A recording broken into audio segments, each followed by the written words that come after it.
নমস্কার বন্ধুরা, ঠাকুরের কথা চ্যানেলে আমি সকলকে স্বাগত জানাই। পরম গুরু শ্রী শ্রী রাম ঠাকুরকে প্রণাম জানিয়ে প্রতিদিনের মতো ঠাকুরের কথা নিয়ে আমি অন্তরা আপনাদের কাছে। সকল বড়দেরকে প্রণাম জানাই। সকল বন্ধুরা ভালো থাকবেন, সুস্থ থাকবেন এই কামনা করি। আজকের ঠাকুরের কথা শ্রীগুরু শ্রী শ্রী রাম ঠাকুরের গ্রন্থ থেকে রামভক্ত রোহিণী কুমার মজুমদারের কথা আপনাদেরকে শোনাব।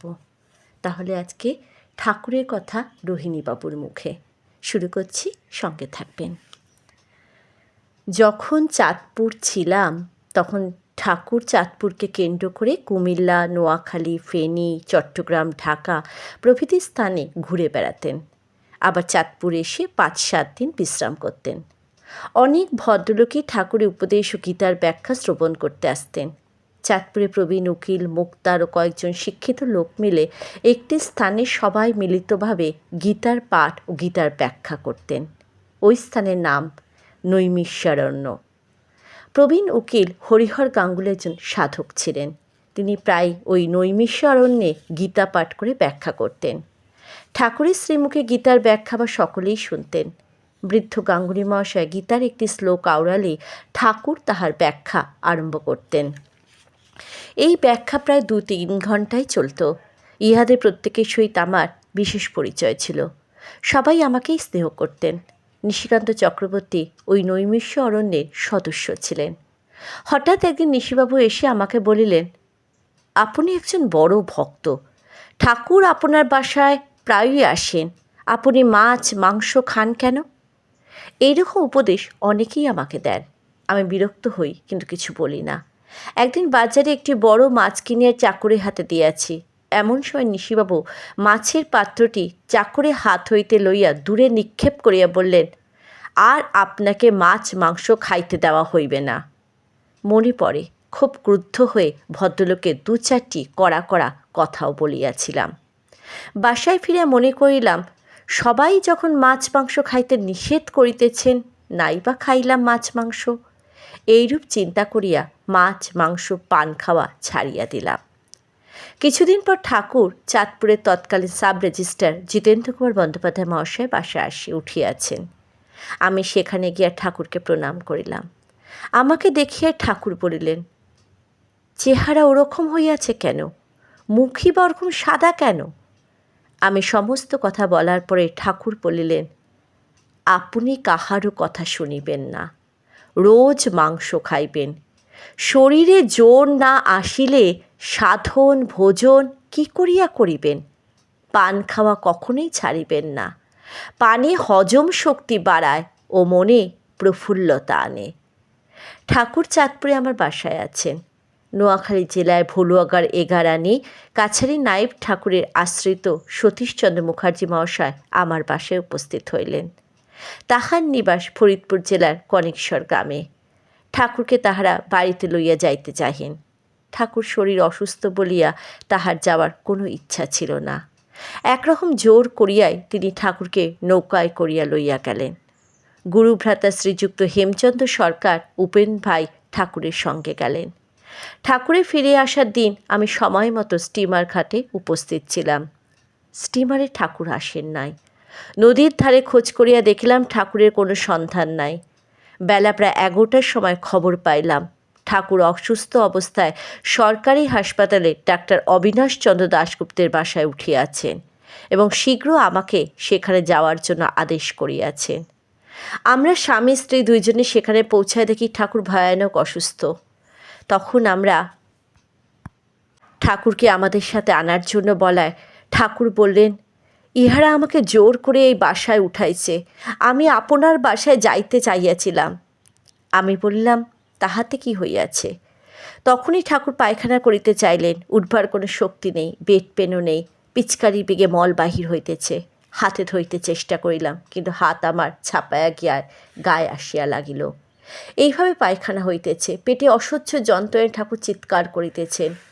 অবিনাশবাবুর ঔষধে কোনো উপকার না হয় ডাক্তার অন্নদাচরণ সেন MBA-কে আনা হলো। তাহার ঔষধ দিতেছেন, কোনো উপশমও দেখা যায় না। এইভাবে 2-3 দিন চলিতেছে। অবিনাশবাবুর বাড়ির সবাই, উপেন ভাই, অন্য গুরুভ্রাতারা ঠাকুরের শুশ্রূষায় সর্বদা ব্যস্ত। বড় উদ্বিগ্ন ও চিন্তিত হইয়া পড়িয়াছি। ঠাকুরের অসুখের সংবাদ পাইয়া ফেনী হইতে প্রমোদদা, চট্টগ্রাম হইতে বিধুদা ও অন্য কয়েকজন গুরুভ্রাতাও আসিয়াছেন। পঞ্চম দিন সকালে আমরা স্বামী স্ত্রী ঠাকুরের নিকট গিয়াছি। ঠাকুরের অবস্থা দেখে কাঁদিয়া ফেলিলাম। ঠাকুর বলিলেন, ভয় নাই, আমি মরিব না। আমি বলিলাম, আপনার এই যন্ত্রণা সহ্য করিতে পারিতেছি না। আজ কলিকাতায় ডাক্তার জে.এম. দাশগুপ্তকে আসবার জন্য তার করিব। ঠাকুর বলিলেন, তার করিবেন না, অত বড় ডাক্তার, কে তার ফি দেবে? আমি বলিলাম, আমিই দেব। তবু ঠাকুর তার করিতে বারবার নিষেধ করিতেছেন। আমি বলিলাম, আপনার কথা শুনিব না, ডাক্তার দাশগুপ্তকে তার করিবই, ইহাতে যদি কোনো পাপ হয় আমার হোক। ডাক্তার দাশগুপ্তকে সমস্ত সংবাদ জানিয়া তার করিয়া দিলাম। সেদিনই উত্তর পাইলাম, ডাক্তার দাশগুপ্ত পরদিন সকালে রওনা হয়ে সন্ধ্যার পর চাঁদপুর পৌঁছবেন। ঠাকুর সব কথাই শুনলেন, কিন্তু কোনো কথাই বলিলেন না। চাঁদপুর ঘাট হতে ডাক্তারদাকে অবিনাশবাবুর বাসায় আনার জন্য একটুখানি স্টিম লঞ্চ আমার প্রিয় বন্ধু ও গুরুভ্রাতা শ্রীযুক্ত সুরেশচন্দ্র মুখার্জি জোগাড় করিয়া দিয়াছিলেন। ওই দিন দুপুরে ঠাকুর আমাকে বলিলেন, অত বড় ডাক্তার আসিবে, কোথায় সে বসিবে, কোথায় মুখ হাত ধুইবে, কোথায় বা শুইবে?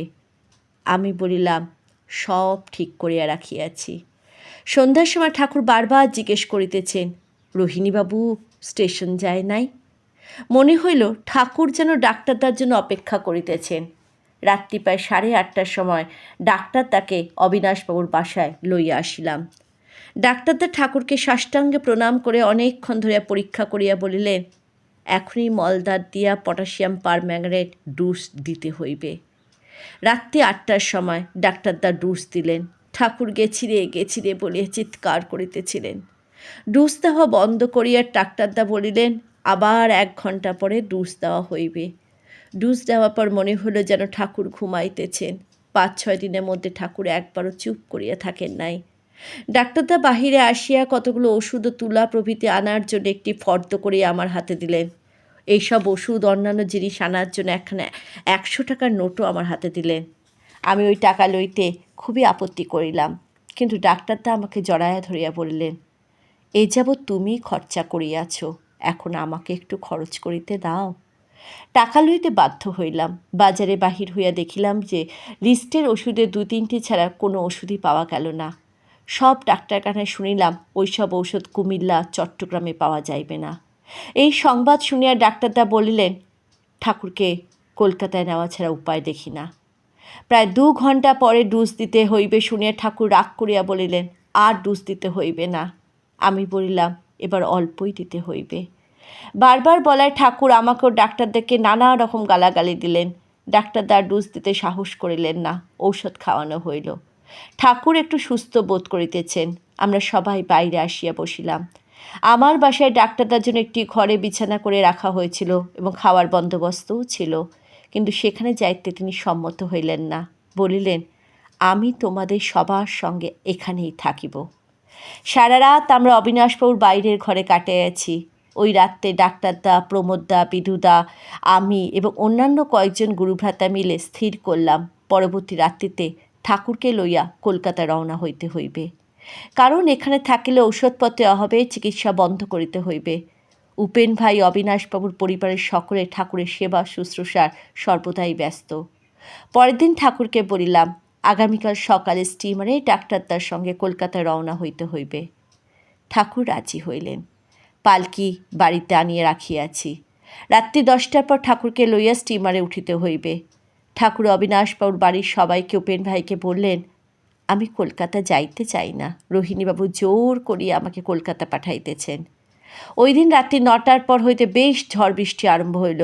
উপেন ভাই রাত্রি 10:30টায় সময় আসিয়া আমাদেরকে বলিলেন, ঠাকুর বলিয়াছেন তিনি কলকাতা যাইবেন না, তাহার অসুখ এখানেই সারিয়া যাইবে। আমরা কেহই কোনো উত্তর দিলাম না। সকলে মিলিয়া এই সময় আমরা বাইরের ঘরে বসিয়াছিলাম। ঘরের মধ্যে খাটের উপর মশারি ফেলিয়া ঠাকুর শুইয়া আছেন। ঠাকুরের খাটের সামনে জুড়িয়া উপেন ভাই ও আরও একজন গুরুভ্রাতা মশারি ফেলিয়া শুইয়া আছেন। ঠাকুরের নিকটে সহজে যাইবা উপায় নাই। রাত্রি প্রায় 12টার সময় ঝড় বৃষ্টি থামিয়া আকাশ পরিষ্কার হইয়া গেল। স্থির হইল ঠাকুরকে লইয়া এখনই রওনা হইতে হইবে। কে একজন বলিল, নাও অর নেভার।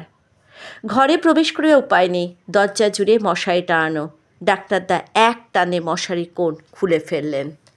উপেন ভাই বললেন, ঠাকুর যাইবেন না, তবু আপনারা জোর করিয়া ঠাকুরকে লইয়া যাইতেছেন।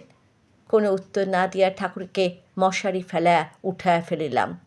ঠাকুরকে কোলে করে উঠাইছি। ঠাকুর বলিলেন, আমি যাইব না, কিন্তু দুই হাতে আমার গলা জড়ায়া ধরিয়া আছেন। পালকিতে উঠবার সময় পালকির দরজায় ঠাকুরের মাথায় একটু আঘাতও লাগলো। ঠাকুর চিৎকার করিয়া উঠিলেন। আমি বলিলাম, সামান্য লেগেছে, এতে কি হলো? ঠাকুর চুপ করিলেন। কয়েকজন গুরুভ্রাতা মিলিয়া পালকি কাঁধে লইয়া চলিতেছেন। আমি পালকির দরজা ধরিয়া হাঁটিতেছি। হঠাৎ ঠাকুর বলিলেন, এখন যদি পায়খানা হয় তখন কি হইব? আমি বলিলাম, সব ব্যবস্থা ঠিক আছে। কিছু দূর গিয়া ঠাকুর বলিলেন, আমি পায়খানা যাইব। পালকি থামানো হইল। আমি তুলা লইয়া দুই হাত একসঙ্গে পাতিয়া বলিলাম, এইখানে পায়খানা করুন। আমার হাতের ওপর একটু পায়খানা বেগ দিয়া বলিলেন, না, পায়খানা হইবে না। পালকি লইয়া আবার যাত্রা করা হইল। স্টিমার ঘাটে পৌঁছায়া পালকি হইতে ঠাকুরকে কোলে করিয়া স্টিমারে উঠাইলাম।